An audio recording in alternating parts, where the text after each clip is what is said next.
आदिवासी को हमने हमेशा हमारी प्राथमिकता क्या है सब परिचय दिया है। आदरणीय सभापति जी, जब हम हमारी सरकार के परफॉर्मेंस की बात करता हूं, एनडीए की जो गरीब कल्याण की नीतियों की बातें करता हूं, थोड़ा सा अगर उस समाज को निकट से जानते हो, आखिर कौन समाज है लाभार्थी, कौन लोग हैं? ये झुग्गी झोपड़ी में किसको रहने के लिए जिंदगी गुजरनी पड़ रही है? ये किस समाज के लोग हैं? मुसीबतों से गुजरना पड़ता है, व्यवस्थाओं से वंचित रहना पड़ा है, कौन समाज है? हमने जितना काम किया है ना, ये एससी, एसटी, ओबीसी, आदिवासी इसी समाज के लिए है।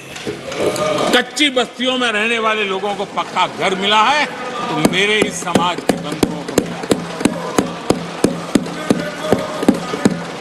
स्वच्छता के अभाव में हर वर्ग बीमारी से जूझना पड़ता था, उनको स्वच्छ भारत अभियान का लाभ देने का काम सभापति जी हमारी योजनाओं के तहत मिला है, ताकि उसको अच्छी जिंदगी जीने का अवसर मिला। इसी परिवारों के हमारी माताएं बहनें धुएं से खाना पका पका करके अपनी स्वास्थ्य के संकट को झेल रही थी, हमने उनको उज्ज्वला गैस दिया, वो इन्हीं परिवारों को। मुफ्त राशन हो, मुफ्त इलाज हो, इसके लाभार्थी यही मेरे परिवार हैं, जो समाज के इस वर्ग के मेरे परिवारजन हैं, जिनके लिए हमारी सारी योजनाएं काम कर रही है। आदरणीय सभापति जी, यहां पर कुछ ऐसा नैरेटिव रखा गया, कम से कम तथ्यों को इस प्रकार से नकारना किसका भला होगा? आप ऐसा करके अपनी क्रेडिबिलिटी भी खो रहे हैं, अपनी प्रतिष्ठा भी खो रहे हैं। आदरणीय सभापति जी, यहां शिक्षा के भ्रामक आंकड़े रखे गए, गुमराह करने का कैसा प्रयास होता है। पिछले 10 वर्ष में एससी, एसटी स्टूडेंट्स के लिए जो स्कॉलरशिप दी जाती है, 10 साल में उसकी वृद्धि हुई है।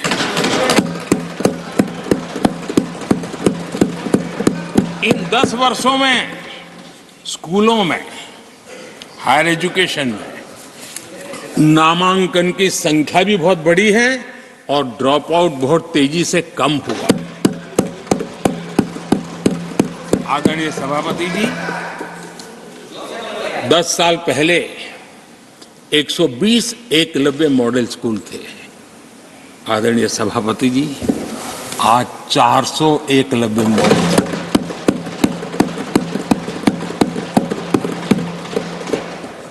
आप इन चीजों को क्यों नकारते हैं, क्यों ऐसा करते हैं, मुझे समझ नहीं आता। सभापति जी, पहले एक सेंट्रल ट्राइबल यूनिवर्सिटी थी, आज 2 सेंट्रल ट्राइबल यूनिवर्सिटीज हैं।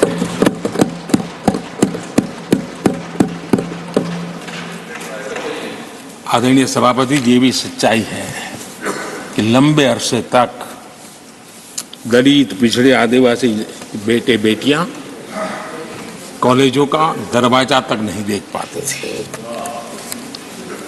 मुझे याद है, मैं गुजरात में जब सीएम बना तो मेरे लिए चौंकाने वाला एनालिसिस मेरे सामने आया। गुजरात में उमरगांव से अंबाजीपुरा बेल्ट आदिवासी बहुल क्षेत्र है। हमारे दिग्विजय जी के एक दामाद भी उसी इलाके में है। उस पूरे इलाके में साइंस स्ट्रीम की एक भी स्कूल नहीं थी। मैं जब वहां गया, अब उस इलाके में मेरे आदिवासी बच्चों के लिए साइंस स्ट्रीम की स्कूल नहीं होगी तो इंजीनियरिंग, डॉक्टरी का तो सवाल ही कहां उठता है। ऐसी मिनिमम चीजें और यहां पर क्या भाषण दे रहे हैं जी। आदरणीय सभापति जी,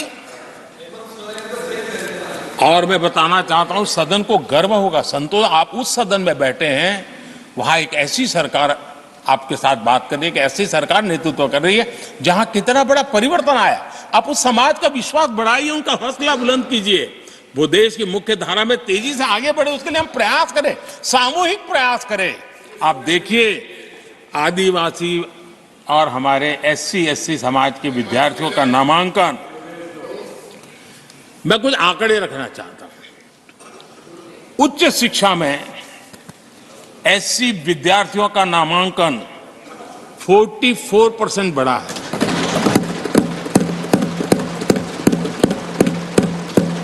उच्च शिक्षा में ST विद्यार्थियों का नामांकन 65% बढ़ा है। हायर एजुकेशन में OBC समाज के विद्यार्थियों का नामांकन में 45% बढ़ोतरी। और जब मेरे गरीब, दलित, पिछड़े, आदिवासी, वंचित उन परिवार के बच्चे हायर एजुकेशन में जाएंगे, डॉक्टर बनेंगे, इंजीनियर बनेंगे, उस समाज के अंदर एक नया वातावरण पैदा होगा। और उस दिशा में हमारी कोशिश यही है कि मूलभूत समस्याओं का समाधान करने के लिए थोड़ा समय लगे, लेकिन मजबूती से काम करें। और इसलिए हमने एजुकेशन पर इस प्रकार से बल दे के काम किया है। कृपा करके, जानकारियों का अभाव है तो कहिए, हम जानकारियां दे देंगे, लेकिन ऐसे नैरेटिव मत बनाइए ताकि आपकी प्रतिष्ठा भी कम हो, आपके शब्द की ताकत खत्म हो जाए। आप पर दया आ जाती है कभी कभी।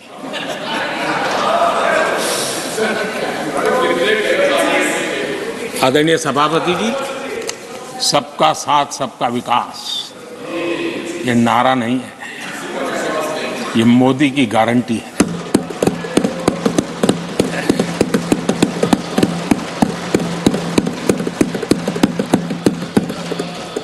और जब इतने सारे काम करते हैं, मान लीजिए किसी ने एक कविता लिख करके भेजी थी, कविता तो बड़ी लंबी है, तो उसमें एक वाक्य है, मोदी की गारंटी का दौर है, मोदी की गारंटी का दौर है, नए भारत की भोर, नए भारत की भोर, आउट ऑफ वारंटी चल रही दुकानें, आउट ऑफ वारंटी चल रही दुकानें, खोजे अपनी ठोर।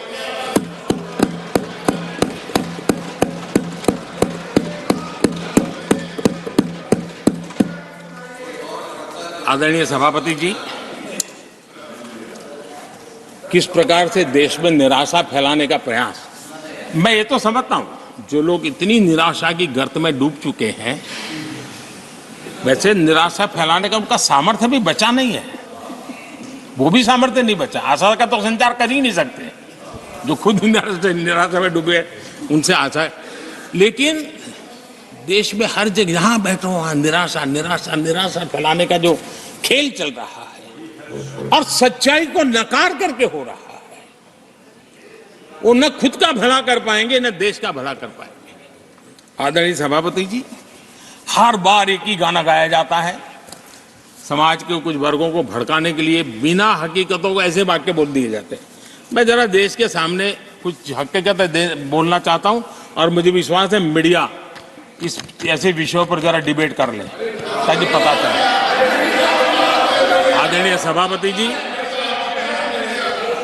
यहां पर सरकारी कंपनियों को लेकर हम ऊपर भांति भांति के आरोप लगे, क्या क्या आरोप लगाए जा रहे हैं, सिर पैर माथा कुछ नहीं, बस लगाते चलो। अब देखिए, देश को याद है मारुति के शेयर का क्या खेल चल रहा था। उस जमाने में हेडलाइन बना करती थी, मारुति शेयर का क्या चल रहा था। मैं उसकी गहराई में नहीं जाना चाहता, वरना उनको वहां तक पानी पहुंचेगा कि शायद यहाँ पर करंट लग जाएगा, इसलिए मैं वहां तक जाना नहीं चाहता। आदरणीय सभापति जी, आदरणीय सभापति जी, देश को जानना जरूरी है आदरणीय सभापति जी, मैं तो आजाद भारत में पैदा हुआ हूं, मेरे विचार भी आजाद है और मेरे सपने भी आजाद हैं।